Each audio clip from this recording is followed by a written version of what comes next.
Superstar Pawan Singh किसी व्यक्ति को हाथ दिखाते हुए थप्पड़ मारने की कोशिश किए। आप लोग इस वीडियो में देख रहे होंगे कि किस तरह से पवन सिंह किसी व्यक्ति को हाथ दिखा रहे हैं दूर हटने के लिए। आप सबसे पहले ये वीडियो देखिए।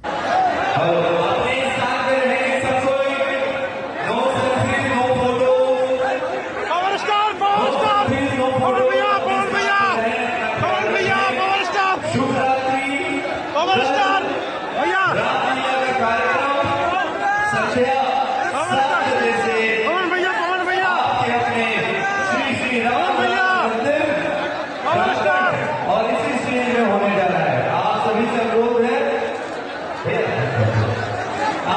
अनुरोध है, एक बेहतरीन शॉट के लिए।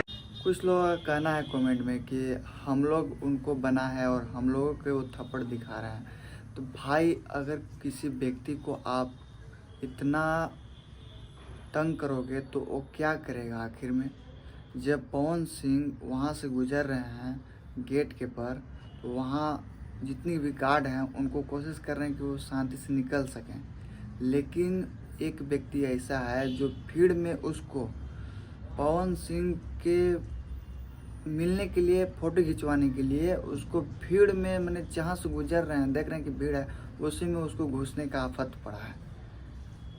तो ऐसा नहीं होता है। आप भी किसी को रिस्पेक्ट कीजिए, वो भी आपको रिस्पेक्ट करेगा। आप किसी व्यक्ति को उतना तंग करिएगा तो वो मजबूरन आपको हाथ दिखाएंगे। तो इसमें पवन सिंह की कहीं भी गलती नज़र नहीं आती है। आप लोग खुद देखिए और अपना राय कमेंट में बताइए और समझिए कि अगर आप उस जगह होते तो क्या करते हैं।